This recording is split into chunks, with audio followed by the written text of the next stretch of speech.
Importante é a gente ouvir o que você tem para dizer sempre, né, Bruno? Inclusive, dia importante, dados de inflação ao consumidor nos Estados Unidos eram muito aguardados. E mesmo vindo numa headline ali um pouquinho acima do esperado pelo mercado, acabou trazendo um certo ânimo, acabou até trazendo um certo alívio, até mesmo sobre as expectativas de condução da política monetária lá nos Estados Unidos. Queria ouvir um pouquinho da sua percepção sobre esse CPI, sobre também as expectativas do mercado, que estavam muito apreensivos, principalmente depois daquele payroll muito forte que a gente viu por lá. Pois é, a gente vê um payroll que veio basicamente em linha, né? O núcleo veio levemente acima do consenso, mas muito em linha com o que o mercado realmente esperava. Se nós olharmos aqui a probabilidade que o mercado está colocando de manutenção de taxa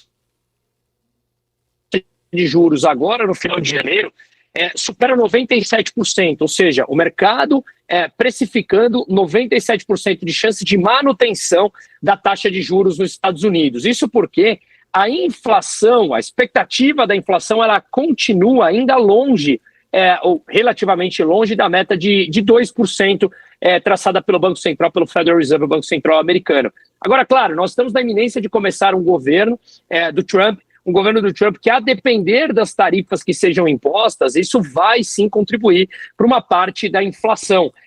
Esperemos que esse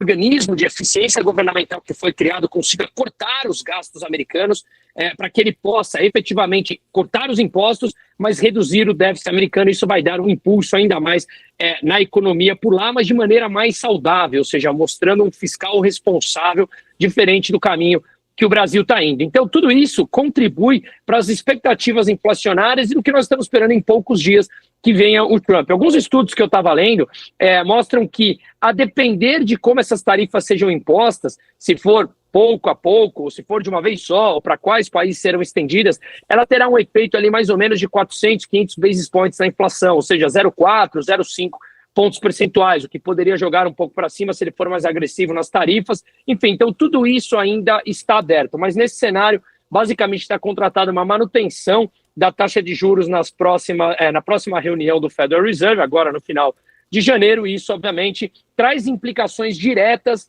aqui para o Brasil, implicações estas que, obviamente, temos que somar a todo o risco doméstico. Hoje eu fiz um vídeo, disponibilizei lá no meu canal, sobre o título público americano com vencimento de 10 anos, que hoje ele está caindo um pouco, mas ele está cada vez mais próximo dos 5%.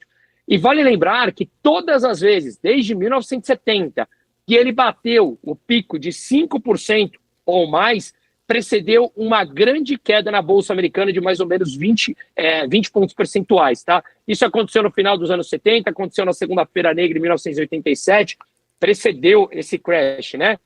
Depois na crise dos .com no começo de 2000, depois aconteceu em 2007, enfim, então nós temos ali um histórico para olhar, não significa que o passado se repetirá, mas são fundamentos interessantes que determinarão sim a política monetária americana.